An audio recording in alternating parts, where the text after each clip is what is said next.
Hello and welcome to episode 130 of the Rollo and Slappy Show. Today is February 4th, 2019. I am Rollo McFlugel, and with me is Slappy Jones 2, and we are both from McFlugel.com. Show notes page for this episode, it will be McFlugel.com/130, where you will find a link to our sponsor, LibertyMugs.com, which is us, where you can go and buy awesome libertarian-themed mugs and t-shirts.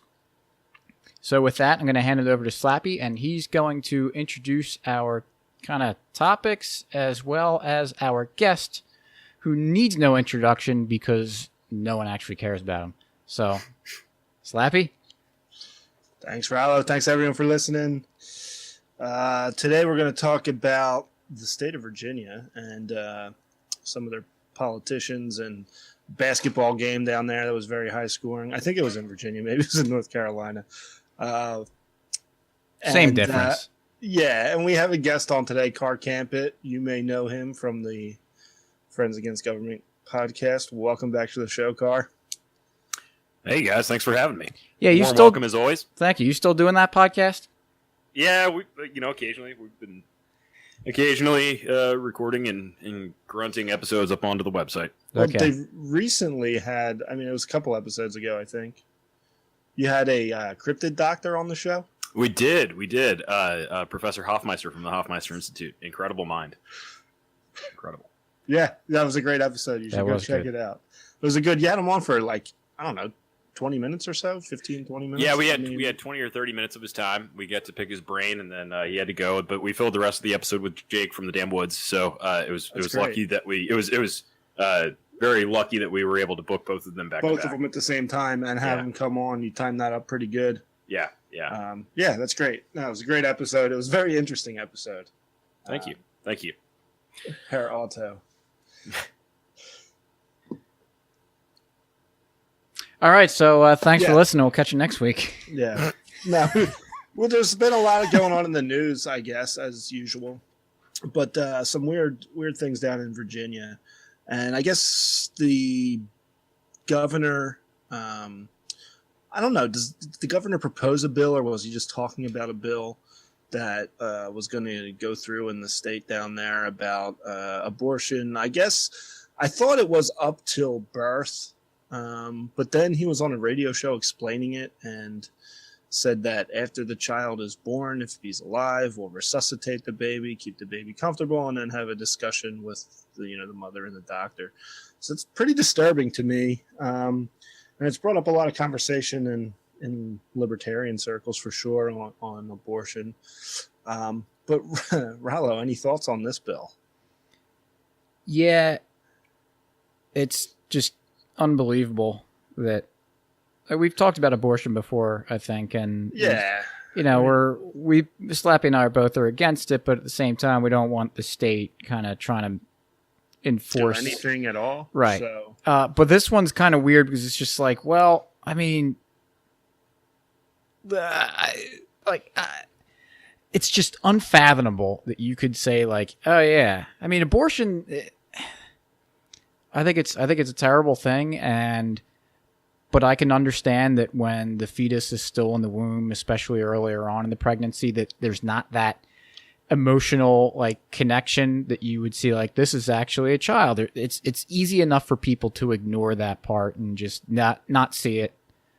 And so they can kind of take that out of their minds. But I mean, we're talking about a baby literally being born, and they're saying, "Yep, yeah, we'd kill that," especially after we keep it alive, which is just it's unsettling that that this would even be a conversation at this point. Right. Have people defended it? At least defended what he said? I don't know. I would only think the really crazy people that go out and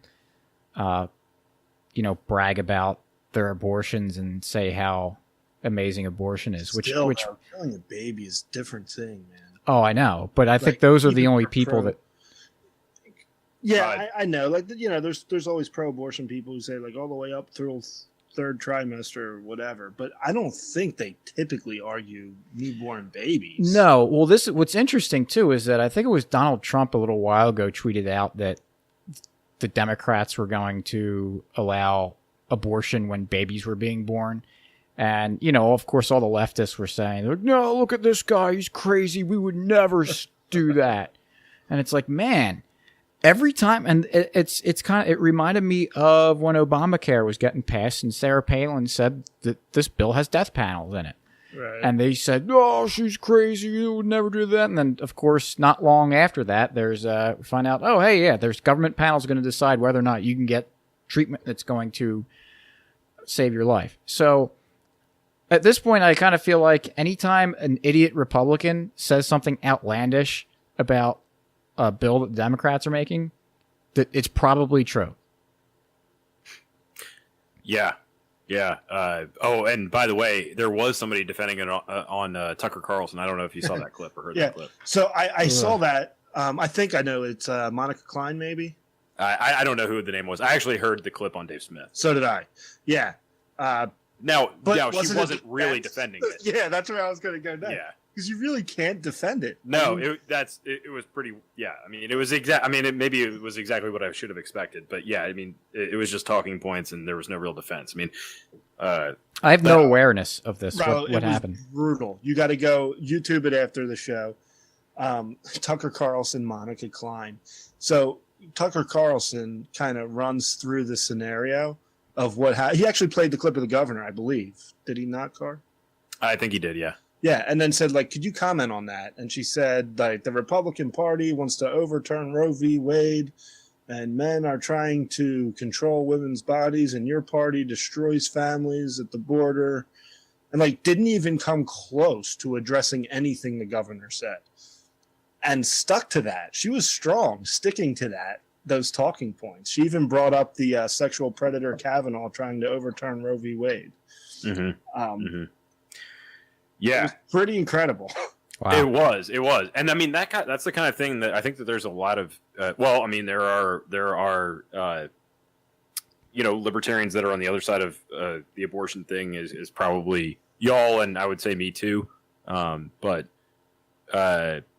when this was just like kind of shocking. This goes into just.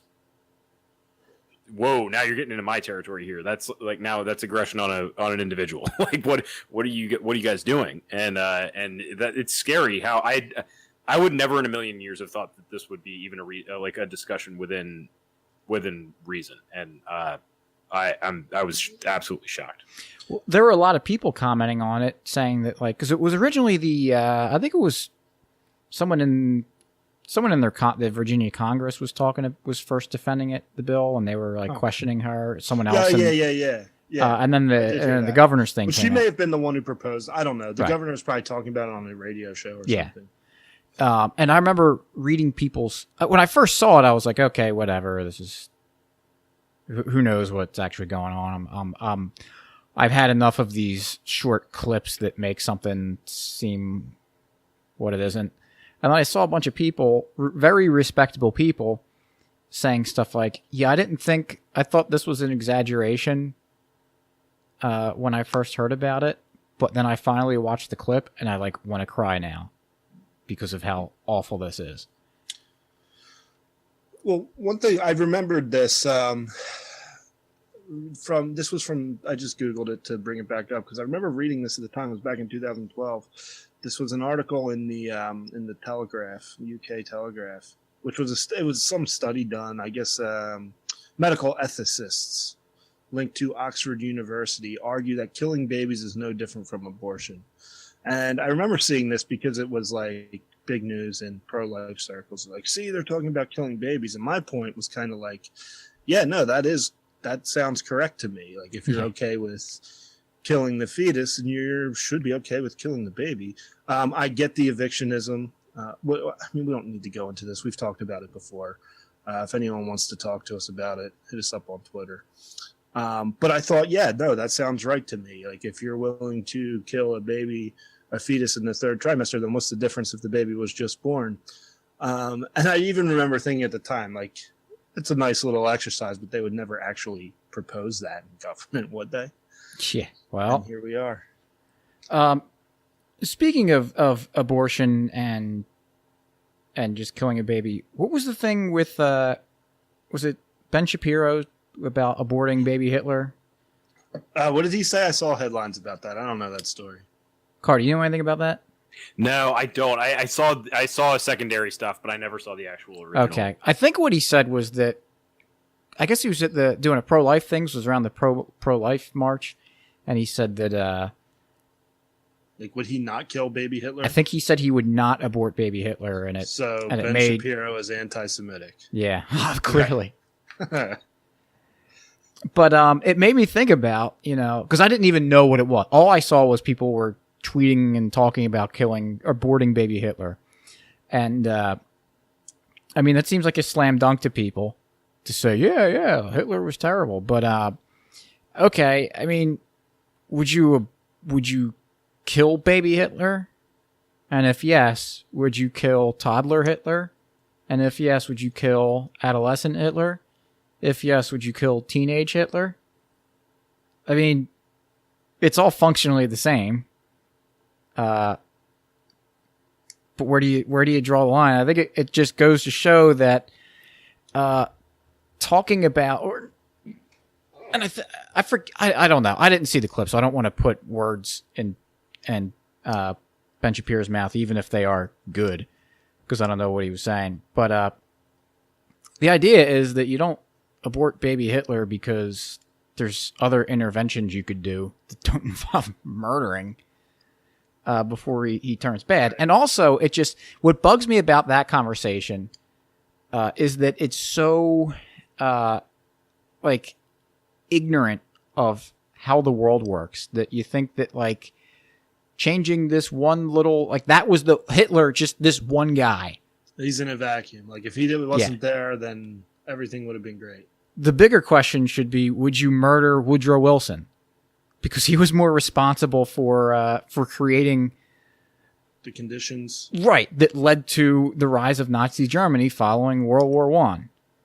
So it's just. But if not Wilson, it would have probably been someone else. Right? Exactly. And so that's why these scenarios, trying to talk about them seriously, are just it's silly because it doesn't actually do anything. And I wish people, I guess that's what I wish people would have a more holistic view of problem solving. But yeah, well then what's kind of interesting about the governor in Virginia is it wasn't that he actually went on the radio and talked about killing healthy babies. I mean, he said they would resuscitate them, keep them comfortable, or let's say they're unhealthy, whatever. He said he was going to kill the babies. That wasn't what the calls for resignation were over. It was that a picture from his yearbook 35 years ago was released, and I guess at first he said it was a picture. I don't know how his yearbook was set up, but it looked like he had a full page. And there's a picture of someone in a KKK costume and someone else in blackface. And initially the guy said one of them was him, and then he changed his mind and denied that one of them was this. I don't know. I'm not following it closely, but that's what got him to resign. Wait, he actually did? No, he didn't resign, but that's what got the calls for him to resign. It wasn't what he said 2 days earlier or a day earlier or whatever. It was that those pictures were conveniently released right when something like that happened. And again, we've talked about social issues a little bit, and we're not good at it. Well, did the left care about the blackface? Because I know it was more conservative and Republicans were the ones that initially published it and then have been using it as a. That's how it appears. I don't know if that's true. Because I wouldn't be shocked if the Democrats put that out as a distraction. But whatever, that gets into more conspiracy talk. It did come out on a right-wing website. Yeah. But yeah, the Democrats did call for his resignation over those pictures. Oh, okay. But yeah, that I hadn't thought about that as using that as a canard to take attention away from the abortion thing. Yeah, I mean, because that's not a winning. Even if they truly believe that, which would not shock me, to be kind of social engineers, getting rid of people we don't want, right? Mm-hmm. It wouldn't shock me if there's people who do believe that, but they know that's not a winning policy, at least not today. Right, not so today. You want to shut that down. Yeah. Because I mean, from on that side of things, I mean, there have been entire empires built on the fact that you can kill and at least jail, ne'er do undesirables or those deemed not acceptable for your particular regime, I suppose. Yeah, but not in the United States today. No, not a win. Killing not. babies isn't really a winning strategy. Yeah, I just wonder how that even got through. Well, it passed in New York, and that's why Virginia did it. Oh, that's right. And wait, did this actually pass somewhere? I believe in. I don't follow politics closely. Yeah, but I believe it passed in New York, and that's why Virginia was doing it. Or maybe it only passed like one part of the legislature in New York, but Virginia was basically copying off of New York, from what I understand. But even in New York, I mean, I get New York's awful with that stuff, but how does that?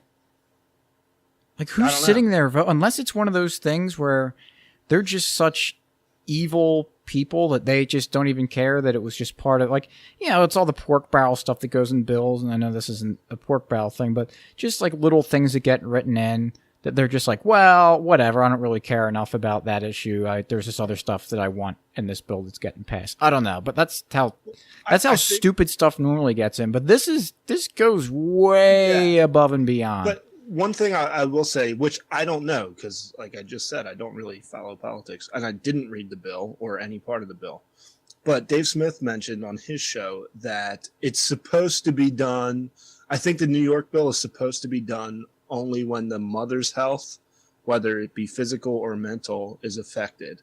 And Dave Smith's point was like, your mental health is affected by, whose mental health isn't affected by having a baby? That's already physical. Or physical, for that matter. Yeah. Well, they already they consider that a pregnancy a health condition in a lot of places. You see it written out like that. Yeah, yeah. But that's what. So if you're asking how it could get passed, I could see them doing something like that.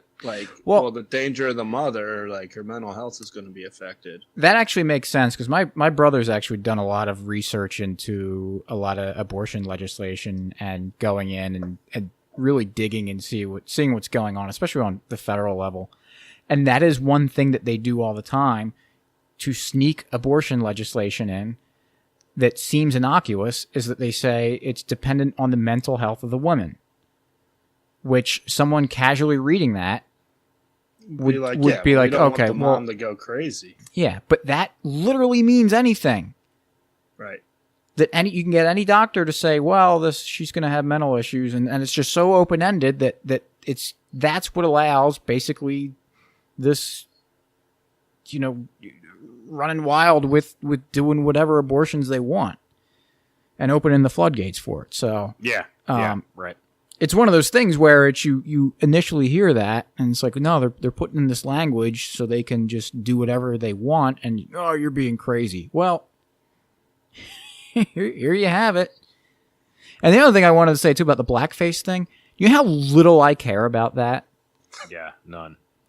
Part of me understands that Republicans are going nuts over it because they're pointing out the hypocrisy of the left, but still, I don't even care to do that with this. Know. Maybe say it once, being like, "Oh wow, you guys sure don't care when the shoe's really, on the other foot." High school yearbook. I mean, did anyone not do things in high school that they wouldn't do today? And they're acting like whoever was in the Ku Klux Klan outfit with the other guy dressed in blackface. It was obviously a joke. Right. The guy obviously wasn't saying the Ku Klux Klan is great. Yeah. Now, you may not like the joke. You might think that's an unsavory joke to make, but let's, and I see that all the time now with people who make a joke, and the people who get upset over their jokes assign that's what those people actually think. And it's stupid. It's absurd. It's trying so hard. These people can't actually believe that when someone tells a joke, an obvious joke, that they actually believe it. Yeah. It's wild. They I mean, have it's to wild. like force the outrage. What else was I going to say about this? And this with the who's the governor of New York? I forget his name. Cuomo. Yeah, Cuomo. I saw an article that the Catholic diocese in where Cuomo lives, I think they were either considering, or this one author was said like, yeah, he should probably be excommunicated from the Catholic Church for this law. Because Cuomo's Catholic. Yeah. Jeez, yeah. And it's like, yeah. And what bothers, and I'm a Catholic, Slappy and I are both Catholics, and what bothers me about the church in situations like this is that, wait, this is what would cause you to finally consider excommunicating Cuomo? Yeah, right. Or any other of these politicians? Like, it's absurd. That is an interesting take, though. Like, that's really interesting because, like, I mean, Dave Smith brings this up a lot, is that where you remove religion, it makes a vacuum for the state to kind of come in. That's just glossing over, and there's a whole lot of, stuff there. But having people in office who are theoretically answerable to a higher power, if the Catholic Church was actually willing to step up, that would keep people a little bit more in check on this stuff, and they won't. Right. I mean, there's a lot of politicians that are Catholic. Yeah, and they love to say, oh, I'm a Catholic and I blah blah blah, but I also believe that we should do. I mean, and for those that don't understand, excommunication is not necessarily some like big ordeal. It just means that you're not allowed to receive communion. So, and that's any time you're in a state of grave sin. You're not supposed to receive communion. So when you're a politician, or when you're anyone who openly just disregards the church's ethical teachings, like abortion, like hey, thou shalt not kill, don't murder people, and you're publicly saying, no, it's okay to murder people, that is grounds for excommunication, like regardless of who you are. The public flaunting of promoting just obvious grave sin would get you excommunicated. Because, according to, I think Jesus said it in the Bible, they asked him, what is the greatest sin? And the greatest sin is, blasphemy against the Holy Spirit. And the other one is leading innocent souls down the wrong path. Mm. And what do you think these politicians are doing? All the time? Every day? Like literally everything they're doing. So, like, as a Catholic, this really bothers me that the church is just lays down. Just coming around. Yeah, but so they don't much. see, like, they're like, well, actually, I don't know. Even I don't expect them to, say that, tax it at the pulpit and to be saying taxation is theft and blah and that stuff. But like abortion, and they're consistent on being against abortion, but they're not consistent about like, hey, the bishop should instruct the priests in his diocese, or I guess the cardinal in this case, since he should be instructing the priests in the archdiocese that you refuse communion to this man. Yeah. I don't disagree. And then also they should be a little bit, on the changing subjects a little bit, but like on the anti-war thing. I mean, I don't know how you can be anti-war. I don't even understand the whole war on drugs. I don't see how that is a Christian way to treat someone who uses a plant or a chemical or whatever. But okay, I agree. But that's, drugs are bad. And I don't know. I mean, I'm trying to give people the benefit of the doubt. I can't do it anymore, man. But man, war where you're like unnecessary, like if not Christians, who should be the ones that are against war? I mean, just trust your politicians. Yeah. So I don't know. So, but then to add a little more to this story, if we can go back to this governor down in Virginia, his lieutenant governor. So if he does resign, I guess the lieutenant governor takes over. And now he's accused of sexual assault at the DNC in 2004. So story keeps getting crazier down there in Virginia. jeez. I don't even know anything about that, but all right. Yeah, I just heard about it today. So I don't know what's going to go on with that. But my guess is if you look at any politician, literally any of them, and probably most people, you can find something in their past that would be offensive today that wasn't back then. Mm-hmm. Yeah. I mean, even take me. I didn't always have a tractor, so But you, well, yeah. I've corrected that. Yeah, you have. All right. This is kind of a depressing topic. Yeah. Did you want to talk? Unless you had something else, either of you had something else to say about this. Super Bowl was Yeah, yesterday. let's. I had not much sleep this weekend, so I was tired last night, and so once the Boxing matches. just Football not game. just not being able to sleep one night too was great. I stopped watching the game, or at the fourth quarter, I went up and laid in bed and was watching the rest of the game on my phone, and I was in and out of sleep. And once the Patriots scored the touchdown, I think I slept through most of that drive, and then I finally just turned it off and found out this morning that the Patriots did win. But Slappy, you had some things to say more about what about the Super Bowl was noteworthy that you want to talk about? First of all, if you like defense, it was a good game. There's a anti-defense bias in the United States against defensive players and defensive units in the NFL and really in all football. And when there's a good defensive game, everyone calls it boring, and so I take offense to that. So I actually enjoyed the game. I enjoyed the punt. How about the punters? Hey, record punt. I mean, unbelievable putting the ball. I don't know if there was any touchbacks on punts. Maybe there was, but they were dropping the ball inside the 20. What a field position battle. Anyway, now I get it that people say it's a boring game. There wasn't much scoring. I thought the commercials kind of were underwhelming too, but we could talk about some of them. Were there any that stuck out to you? Car, did you watch the game? Yeah, I did. We had some birthdays going on, so we kind of had like a very female-heavy birthday gathering. So I was not necessarily getting to watch as much of the game as I wanted. So I don't know. I saw a good bit of it, and I would echo your thoughts. I really enjoyed the defensive battle and the field position battle. I really hated that early call.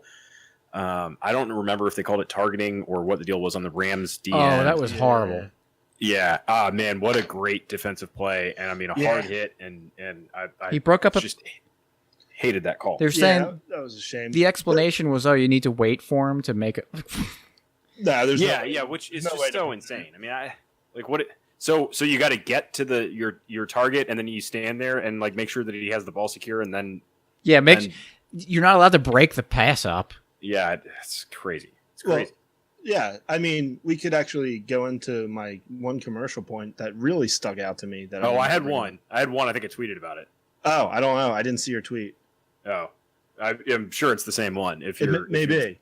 What? But maybe it is. But No. first, football is a very violent game. I mean, to tell someone to lay off and wait for someone to make a move, it's just not going to happen. I get the NFL has to do it to cover themselves for lawsuits in the future, whatever. They have to say they're making the game safer. It's not a safe game. Like, you have grown men running full speed at each other. Mm-hmm. It's not safe. So it's not going to be a safe game. It's not safe. Boxing isn't safe either. You get punched in the head. It's not. Yeah. If We you're saw looking that for a this safe weekend. game, go play golf or something else. But football is not safe and boxing is not safe.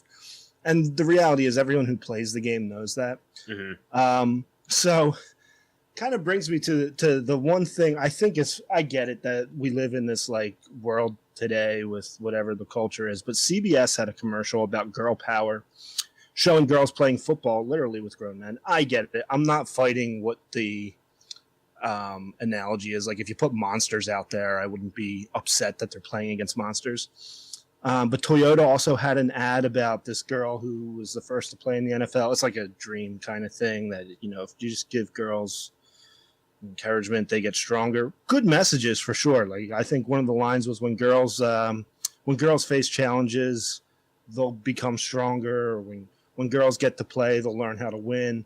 Yeah, that's all true. And girls should be challenging themselves and being challenged, and if that's what they want to do. And if they want to play football, I think, yeah, more power to you. Go get a girls' league. But it's a very angry, violent game. It's a hard game. We also have issues with domestic violence in the world. And I teach my boys, and I was taught growing up, that you never hit a girl. You would never, ever, under any circumstance, hit a girl. And so if you have a girl in a football uniform, I mean, what do you do? Are you teaching that boy to just tee off on this girl? Like knock her head off, go hit her, make her separate her from the football? I don't think those are good lessons to teach boys. I don't think that's why I don't think girls should play violent sports with boys. I don't think it sends a good message. I don't think it's right. And so that's what those were the two commercials that really stuck out to me, that I was like, I don't really go for that. I mean, I get what the point of I get what their message was. Like, you know, girls should have confidence. Girls should do things. Like, I'm all for that. But when you're teaching boys to be violent against women, I don't really go for that. Yeah, I agree. I agree. It's bizarre. I mean, while counterbalancing the fact that, like, if you want, like, I don't know, ultimately, I'm always kind of like, well, if you want to do it, I guess do it. But yeah, it was weird. I mean, I grew up wrestling, and there were female wrestlers. I mean, I was in like 152 and 160, so never up in my weight classes. But you know, they were definitely around, and there were some that were actually really good, and I felt good about them participating and doing well. But I always felt a little bit weird about, like, my friends that would have to wrestle girls. Like, it's just kind of a bizarre thing. Yeah. Even though it's not like wrestling's, I mean, you could say in some sense it's a violent sport. I mean, it's a one-on-one combat sport, but it's not like you're not knocking somebody's block off like you are in football. Like, if you get injured in wrestling, it's just it's a soft injury from a weird twist or something like that. It's not like your impact, Yeah. Yeah, but the obvious thing too with wrestling is that you're grabbing everything. Well, right. Yeah. It's like, ugh. Yeah. I mean, Ray Rice, we all saw that video. Had that been a guy, had that been a male instead of a female, probably would have been news. But he probably, I mean, it's hard to give a counterfactual. We don't know what would have happened. But if he teed off and punched a guy, and say the guy was talking to his girlfriend and he punched the guy, he probably doesn't lose his job. Oh, no, absolutely not. How about, he wouldn't even miss a game, I don't think. Right, Kareem Hunt. Yeah. I mean, that one was less obvious what was going on, because a lot of people were saying, oh, that girl was doing blah, blah, blah. She was being, whatever. She was being bad or saying whatever. It doesn't matter. It doesn't matter. It doesn't matter if she squared up and punched Kareem Hunt in the face, because that wouldn't. It would be like me putting a chip on the paint of your car if she punched him in the face. So it's the same thing. That if that were a dude, then yeah, it wouldn't have mattered, because it would probably been like, oh, he was messing around with him, and guy was being a jerk. Yeah, you got what was coming to him. But a woman is just physically built differently than a man. They don't have the same bone structure. Like, an average guy can manhandle most women. Yeah, I just don't think it's good. And my point in bringing up the Ray Rice and you say Kareem Hunt is, like, that's really bad to hit a girl. Yeah. Oh, yeah. Like, you can do serious damage to a woman by hitting her. And I don't think we should be teaching boys from a young age that it's okay when she has a football in her hand to try to hit her so hard that she drops the ball. Yeah, I don't think that's good lessons to teach. And so if girls wanted to play football, like, if there's the idea of girls running around and hitting and whatever, they can, if that's what they want to do, I'm all for it. If there's a girls league, there's enough girls who want to play football, go have a full contact girls league. I think that's fine. Like, I would have no issue with that. But when you put them in with boys, I was a football coach. I was a football player, and it's a violent game. It's not a nice game. You're not being nice to each other. It's a very angry, emotional game. And Well, just I think don't of like it's a good thing. if you're a father with a daughter, do you want your daughter going out and getting? Well, there's Yeah. some people who do. I mean, there's girls kinda trying. Yeah. Yeah, they're putting their daughter. I don't know. I mean, I can't imagine anyone who's played football wanting their daughter to play with boys. Yeah. I can't. I mean, I'm sure there's guys out there who do it, but Yeah. It's like time to do a blocking drill. All right, send your daughter out there. yeah, but that's one part of it. I mean, you're putting your hands on her chest, but just the anger that is in when you're playing the game. It's, you can't hit someone and do it for fun. You know, you're going full speed. You got emotion behind it. It's a real thing. And so that was my big point. There was two commercials. CBS did one, and Toyota had one, both about girls playing with guys, and of course, you know, I'm in some softball leagues that are co-ed, and that's different. That's different. Oh yeah, But like there's situations where, and because a lot of and they're not good leagues, so it's there's a lot of people that just don't know what they're doing, which is fine. But they put themselves in the wrong spot. So when you're like running the bases, when you kind of know what you're doing to running the bases, you don't have to like always look directly in front of you. You're looking in the outfield, seeing where the ball is. And so there's people that will just like stand in the trolley tracks on you, and because they just don't know any better. And if it's a guy, not that I'm trying to run over a guy in a co-ed softball league, but if it's a guy, and it's like, all right, well, get out of the way, idiot.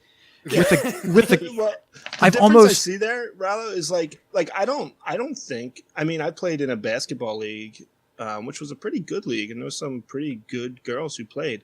And there's contact in basketball. Mm-hmm. You know, you're going up for rebounds, you're jumping, you're running, but it's not. No. You're not trying to hurt the other person. I'm not talking about that point. Yeah, like I'm just making the point. What I'm saying is that there's been times where I'm running and I turn around, I look in front of me, and there's just a girl just not knowing what's going on and standing 6 feet in front of where I'm about to be, and I've almost like broken my neck into a fence trying not to run a 110-pound girl over. Yeah, and it's like, if it were a guy, not that I would be like, yeah, well, I'm just going to deck him, but I wouldn't try as hard to get out of the way. Certainly. Right. Yeah. Because there's that, it's instinctual that like, hey, you don't do that. Or if it's not instinctual, it should be programmed into you. It's not okay to just. For sure. And that's like back to the original point, is I don't think we should teach boys that it's okay to hit a girl. Yep. So. That was it that I really had. There's a couple other commercials. I don't know what you do for a living, Rallo, but there was a Bud Light commercial or a Budweiser commercial about wind energy. I missed that. I saw the other one I saw was with I thought the corn syrup commercial was pretty funny. I don't remember that one. They got this big vat of corn syrup delivered to the castle. And so like the Bud Light guys. Yeah, and so like they're telling the king, it's like, hey, we got all this. He's like, corn syrup, because they've been doing that campaign where they're going to put the ingredients on the on the side of the can. And the king says like, corn syrup, we don't put corn syrup in our beers.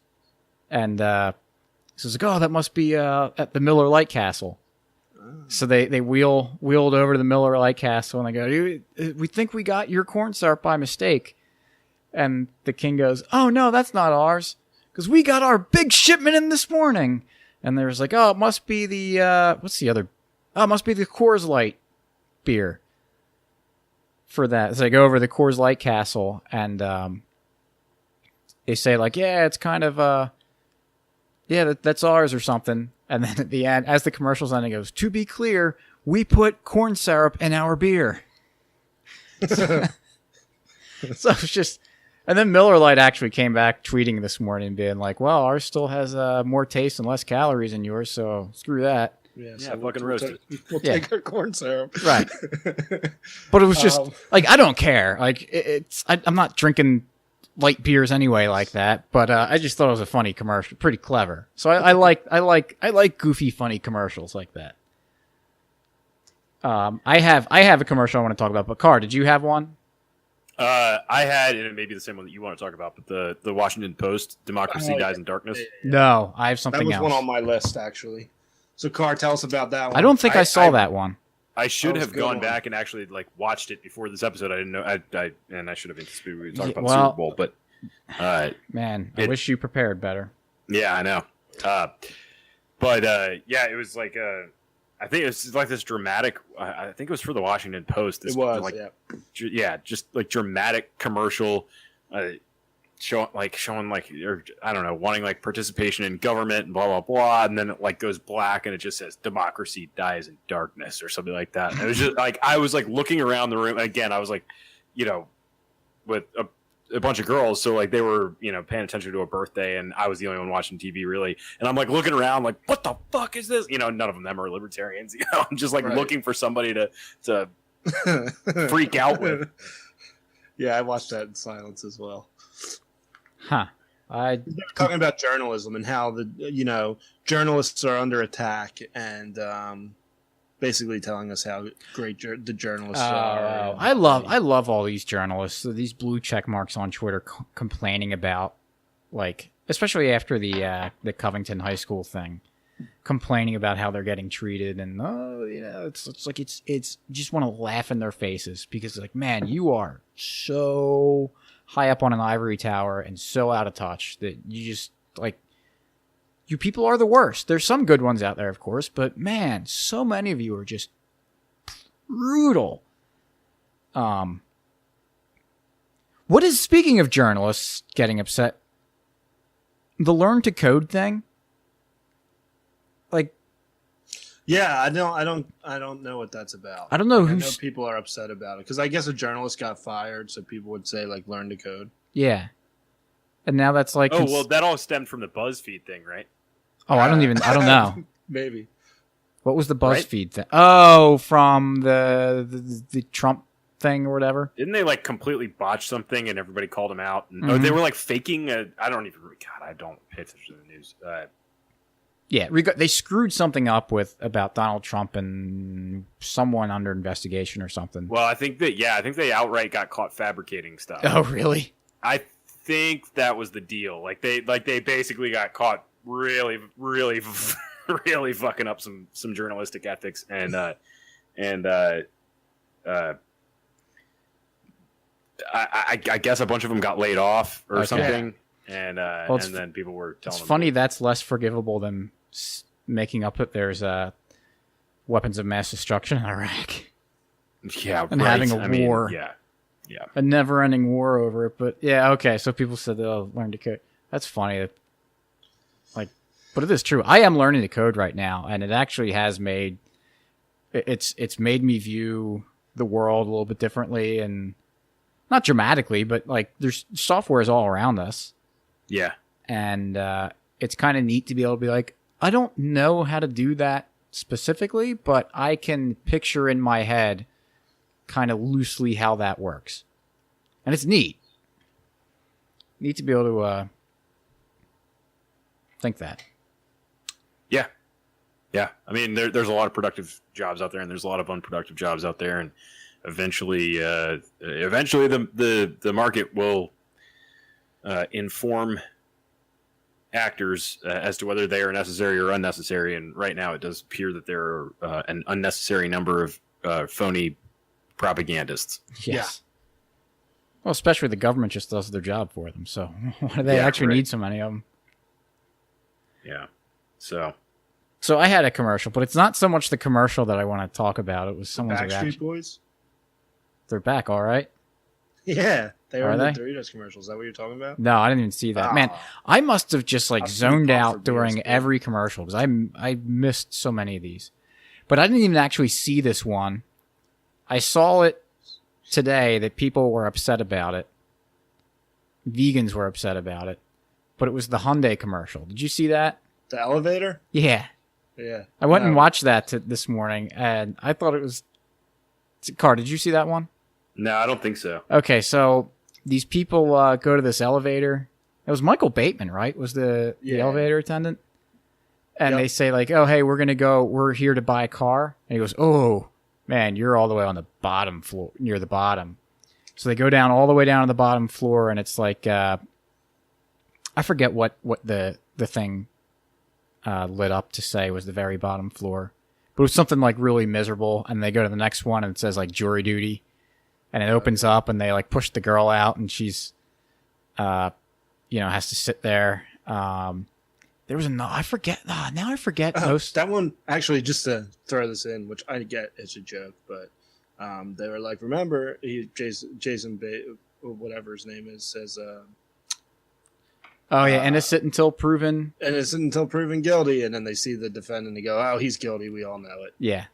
Yeah, I did think of you when I saw that. But there were other, I think one was like maybe like the DMV, sitting in the DMV. I don't think it was that. Maybe one was like sitting on a tarmac or something. Yeah. And then they go it was middle seat of the airplane. Oh yeah, middle seat of the airplane. They show like someone like carrying on, listening to music, another one person on the other side is coughing and everything. And then they go up to the next floor, and it's this vegan dinner party. And it's like and it shows this woman holding this platter like this is a beet loaf. and they push the person out there, and they go up to the next floor, and it's like, oh, buying a car. And it shows this like used car salesman lot, and they're like, they pull up their phone like, no, we use the Hyundai buy car app or something. It goes, oh, you go all the way up to the top then. So I thought it was pretty funny, pretty good commercial. And of course the vegans got upset because, how dare people make fun of them. And specifically, PETA commented on this. So what did PETA say? So Hyundai tweeted this commercial out. Actually, it's playing now. Oh, root canal is the bottom floor. And then jury duty. And then middle seat. Okay, I think the next one's vegan dinner party. But so I watched this commercial this morning on Twitter and see this, and then scroll down, and the first comment is from PETA. And it says, in case you missed it, the trend of 2019 is taking the elevator up to vegan dinner parties and an earth, heart, and animal-friendly lifestyle. Instead of buying a car from people with outdated ideas, we suggest a vegan smart car by Mercedes. Great mileage and acceleration, turns on a dime. And this coupled with the, did you see their tweet maybe a week ago where they were at somewhere and they had a dog grilling a dog? They posted a picture of it. About that. I saw that, and it was a fake dog, obviously. But like, it made everyone be like, "Oh, okay, I get your message. This is pretty grotesque," and it was just like stupid. But they're really going to suggest, because Hyundai is a like more of a practical brand of cars. They're pretty nicely priced for basically anyone. Yeah, can buy car. Yeah, and they're, as far as I know, good cars. But PETA is so out of touch that they recommend the vegan smart car by Mercedes. Oh, I'm sure that's thing? I don't know. I don't know what makes it vegan. I guess maybe like how they source material, and that it's I guess it's probably electric, which I guess no. If you buy the vegan smart car by Mercedes, you probably sign a contract that says, I will not use electricity generated from a coal-fired power plant or a natural gas-fired power plant or any sort of fossil fuel thing. But just like, if you're trying to be accessible to people, it's like, oh yeah, you should go out and buy a Mercedes. And so between that and the grilling the dog thing, and also like I was scrolling through their Twitter feed to try to find this tweet because it was just posted. Oh, actually, this was from the other. Oh wow, Hyundai tweeted that commercial January 30th. But so it was a few days back. I was looking for it, but they had about. They had like 100 tweets in a row that were the same thing, all replying to different people with like this link about, I don't even know what it was, but They're just like, they are the greatest parody of themselves. They really are. I'm gonna do it right now. Let it be known that Rollo McFlugel has just followed the PETA Twitter account. There you go. Because it is the most entertaining thing that I think is out there. I mean, it's incredible. Like, how do you not laugh at the stuff that they put out? Like, I wonder who is responsible for their social media and their public relations. Being like, yeah, this is what's going to win people over. A picture of a grilling a dog, and then you should buy a Mercedes if you wanna be a good person. Well, I'm sure Mercedes. Like, yeah, I don't know. Also, what's stupid about that too is that how vegan is it to buy a product that that's the one car that they consider vegan, whereas like none of their other cars all wrong on gasoline or or whatever they on fossil fuels and everything. What makes it a smart car? Is it that it's electric? I don't know, because isn't smart car actually like a Oh, it's a brand. yeah. Actually, Mercedes makes it. I think actually Mercedes makes it. Oh, really? Is that what they're saying? Oh, maybe I should delete all this if it's because this is the smart car pretty cheap. I don't know. Mercedes. I don't think I'd fit in one. I had to see a picture of it. Oh yeah, they're tiny. I think it may be owned by Mercedes. Oh, it's a parent. Okay. Which Mercedes is the parent company, which is silly because you could. Well, that just okay. I'm gonna backpedal and still make myself correct in this, since it's the parent company. Like that's not like there's a lot of was it BMW owns a more practical car brand. I forget what it is, but you wouldn't refer to it as the BMW blah blah blah car. Like, let's say it's, I don't know. Let's just say Hyundai, for example. If BMW owned Hyundai, you'd be like, oh, you should buy the BMW Elantra. Like BMW owned Mini. I think so. But that would make someone be like, man, I can't afford a BMW. So it's just stupid marketing. So wait, what is a? Maybe I will be correct to see how much these cost. Ugh. The electric. This is as of May 2017. The electric drive Cabrio starts at $28,000. So it's not exactly. It's not a cheap car. No, it's not you could buy a lot of car for $28,000. Yeah.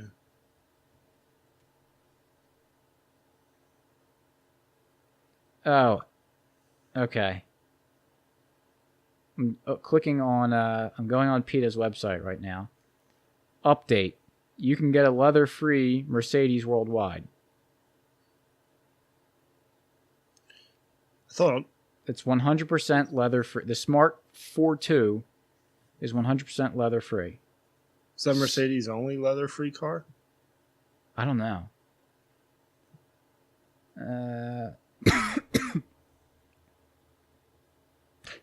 But following appeals from PETA pointing out that leather is a poor choice for a purportedly earth-friendly car, the company has confirmed that the base model for the all-new manual transmission Smart 42, anticipated in the fourth quarter of 2015, will be 100% leather-free.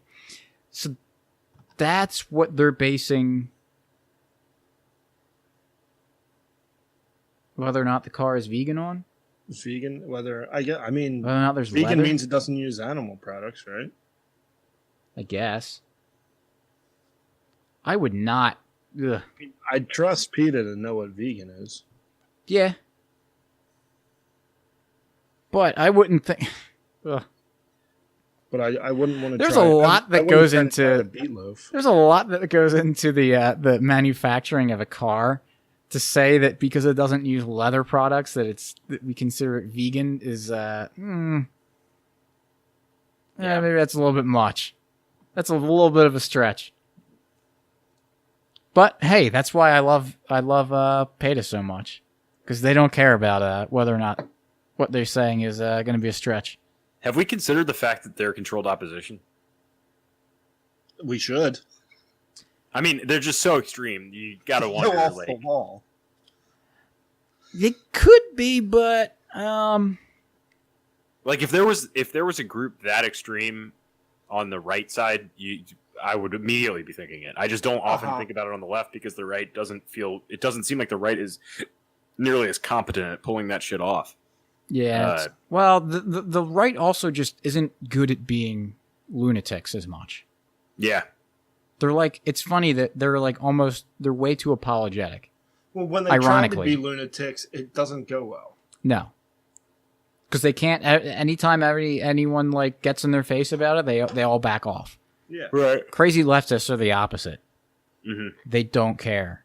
That's Yeah, true. like what we were talking about earlier with that woman on Tucker Carlson. Like, you couldn't pull that off if you were a right winger. Yep. Yeah. Yeah. I don't know. They're just so insane that I mean, I realize that level of insanity exists naturally in this world, but I don't know. Anytime you see it as a kind of government associated, I guess they're a non-profit. I have no idea how they're structured, but it always feels like they're very political. I guess maybe we should wonder a little bit, but maybe they're just organic maniacs. Oh, I like what you did there. But that reminds me of something. I've been seeing that some vegans out there are now saying that animals, you shouldn't be able to have animals that perform labor because they have not consented to be work animals. Mm-hmm. And people were saying, oh, this is insanity that they would even think this. This doesn't make any sense. Like, actually, they are following through with their logic. If they're saying that we should treat animals and humans on kind of the same moral plane, then absolutely that you should not use animals as slaves. And I want these people to continue to follow through on their logic, because that would also mean that you shouldn't keep animals as pets either, because you can't keep humans as pets.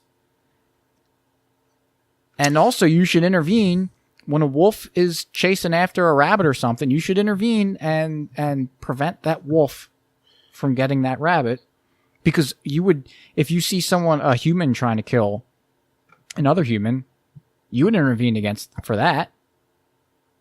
So why wouldn't you intervene with animals in the wild trying to kill each other? If they're on the same moral plane.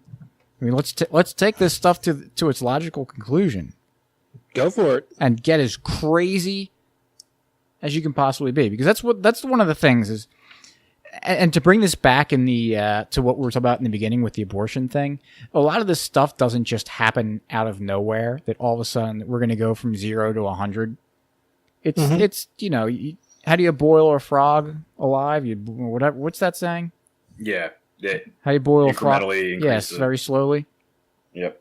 That's what they have to do. So if they can't ever win or gain ground if they go from 0 to 1,000 miles an hour. So let's push them to do that. I like that you talk about boiling frogs and PETA. No, I didn't even realize I did that. Sorry, I'll make it more PETA friendly. Boiling newborn infants would make them more comfortable. Yeah, wow. Okay. Why are you saying PETA? Is it PETA? I think so. That's what I call it. I kind of want to mispronounce it on purpose, though. Okay. Hey, as long as People eating tasty animals. I just like the quick question there, Carr. You're always good for that. So I'm pretty bullish on PETA. So go out and buy PETA. Start tweeting at them, because they do. They have an unbelievable inability to not let things go. So I think they're pretty quick to respond. Not quick, but they're more willing than They're most. on their game. They're good. They find things that I would never think. It's amazing. Yeah. So they have 1 million followers. Crazy. now Yeah, 1,000,001. Yeah, I just followed. I love their little description for Twitter. Breaking animal news. I think there's your free market success story that they even exist, because if we were struggling to get by, no one would care about saving animals. I'm sure. Yeah. I mean, I can't imagine there was too many animal rights activists in ancient Rome. That's or true. Even just 200 years ago. Man, look Maybe at there was, but I don't know. Look at us transitioning and tying things together. I do like that as a free market success story. We are so wealthy in the Western that world. PETA exists. PETA. PETA exists. Yes, thank you. That we can worry about having an animal news service. It's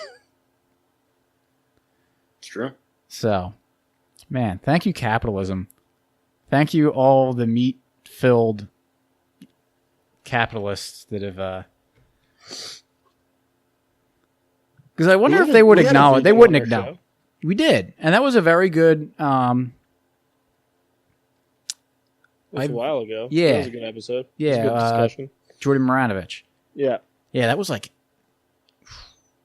an episode probably in the teens. Yeah. No, but he was good. I mean, he was good because he wasn't crazy about it. He understood the other side, and like I said, wasn't crazy about it. So I haven't heard from him in a while. Yeah, neither have I. So Anyway. What else you got? What's going on over at the Friends Against Government? Man, big stuff. Big stuff. We're coming up on a year. I know that we're following or we're standing on the shoulders of giants. Y'all have crossed that precipice long ago, but we're coming up on a year in early March. So we're thinking about kind of bringing a little bit more content. Bird and I have been talking about doing, so obviously we're going to continue to do our Friends Against Government episodes coming out on Wednesdays, but doing a little bit more solo work so that I can focus on like Bitcoin and agorism, and Bird can do more of like the philosophy and political theater and the stuff that we're a little bit different in terms of our interests. So we're talking about that. We haven't really decided yet, but I think we got big stuff coming. So you'll have to stay tuned. Hey man, a year is no small feat. I appreciate it, man. It's really like not easy to do. To be consistent, to get out there, record all the time. Yeah, man. Yeah, it's I've been actually shocked by us and impressed by I didn't. We've had an episode out at noon on Wednesday every day since we started, and then plus some bonus ones. So it's been testament to Bird really, because he does the audio editing and all that stuff. So it's way more on him than it is on me. But yeah, man, it feels good. Feels good to have been around for a year. Yeah, like Seppi said, that is a nice feat. Most people don't get past 5 or something. Yeah, I think I remember hearing something on, like, I think it was Michael Malice who was talking about it, but I think the average podcast has it peaks at like 7 episodes or something like that. So yeah, it's not an easy thing to do. You got to it's got to be a priority. Yeah. Yep. Yeah, and I think doing the co-host thing helps because you have the accountability buddy built in to it. Yep. Where it's like we're the same way. Like every month we've done this. There's been, I think, only one time one of us couldn't make. I mean, there's been times where we pre-record, but we get the episode out. But there's been only one time where there was like a Monday night where we didn't make plans beforehand that one of us couldn't make it, and I still don't think it was a good excuse by Slappy. It wasn't. That he missed it. Yeah, and y'all, I mean, y'all's is the way you guys do it is even more impressive because you guys record and release on Monday night. Like we Bird and I basically at a bare minimum just have to find an hour free in 7 days. Do you know what the trick to doing that is? What's that? Just don't edit anything. Yeah. Yeah. Which it showed last week that the audio quality for Slappy was not good, and that was totally my fault. But that's kind of half the episode people don't care about, though. So there you go. But no, it is. I mean, like And y'all, how many episodes do you guys have? I mean, I remember we were doing y'all's 100th over in like July, so you guys are probably at what, like 140? This is 130. Okay, yeah. I mean, that's crazy. It's just a lot, and even though it's not, it's not like a full-time job or anything like that, I think a lot of people don't realize how much really goes into it. Even if it's not dedicated time planning, like time texting back and forth and bouncing ideas and thinking about it and stuff like that. It takes some time. So it's cool to see people consistently sticking with it and putting out good content, which y'all do. Yeah. So thank you. Appreciate it. Yeah. It's fun. We like to have we get on and just kind of record a conversation is what we try to do. So we're wrapping up, and I'm just upset that because I thought of the greatest insult for you, Carr. And I had like a way to set it up that was perfect, that was just no way for you to defend against it. And I completely forget what it was. So hopefully, hopefully well, I'll remember. That was actually my defense. Rollo was telekinesis, and so you thought that you could not defend against it, and I just came in and erased it from your memory. Coast to Okay. coast.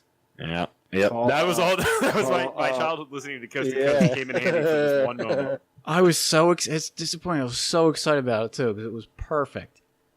Was it Ligma? It was not Ligma. There's only one person here that falls for that. And his name's not Carr or Slappy. No, just casual bird Ligma roast in 2019.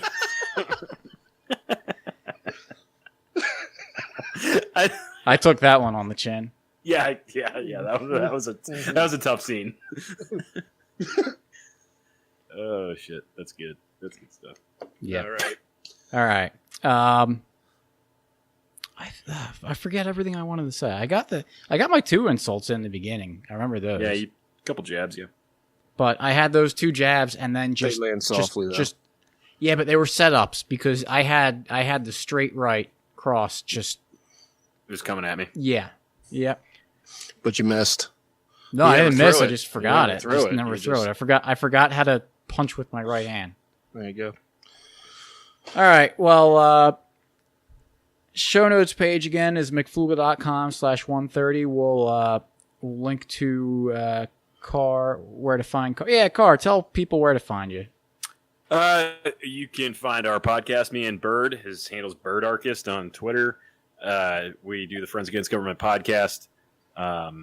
And as you heard from the conversation, we're coming up on about a year, and we're pretty excited about it. So swing on by and check us out. I'm at Carr Campit on Twitter, and that's it. All right, awesome. We'll link to that and Friends Against the website for the podcast down there too. And also check out libertymugs.com where you'll find links to buy Liberty Mugs. So if you want to support this show, go there and buy mugs. So with that, we will catch you next week. Hey, fresh cheese bags. Yeah, thanks for having me on. Bye, guys. Peace.